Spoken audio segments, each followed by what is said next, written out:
నిజంగా చాలా తప్పు, అది ఎవరు చేసినా సరే. కానీ మీరు దీనికి రాజకీయ రంగు పొలవటానికి ట్రై చేయకండి.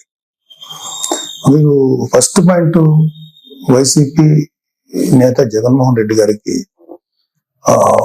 మర్యాదపూర్వకంగా చెప్పేది ఏంటంటే, ఇంతకాలం మీరు శవ రాజకీయాలు చేసే ఎంత దూరం వచ్చారు. జనాలు మీరు చెప్పే మాటల్ని నమ్మటం ఎప్పుడో మానేశారు. ఖచ్చితంగా ఈ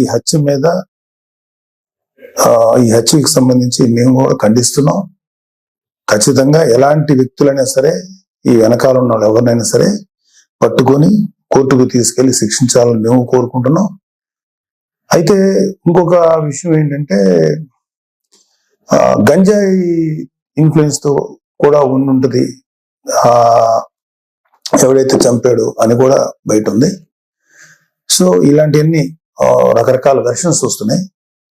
సో మీరు అర్జెంటుగా వినుకొండొచ్చి ఆ చనిపోయిన కుర్రవాడికి ఒక పార్టీ నాయకుడుగా మీ సానుభూతి తెలపడం అనేది మాకు ఎటువంటి అబ్జెక్షన్ లేదు, మంచిది కూడా తెలుపుతాం.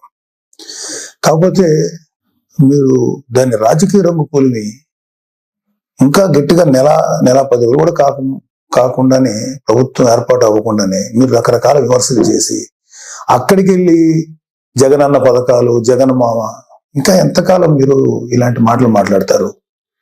అధికారం ఉన్నప్పుడు నటించారు, అధికారం పోయినప్పుడు నటిస్తున్నారు. నటనల మీద పరిపాలన సాగదు. ఈ విషయం ఇప్పటికే మీకు అర్థమై ఉండాలి, మీ వైసీపీ నాయకులు కూడా అర్థమై ఉండాలి. ఎంతకాలం ఇంకా నటిస్తారు మీరు? ఓపెన్ గా ఉండండి. 2019లో మీకు అద్భుతమైనటువంటి తీర్పు ఇచ్చారు ప్రజలు మీకోసం. దాన్ని మీరు అత్యంత దారుణంగా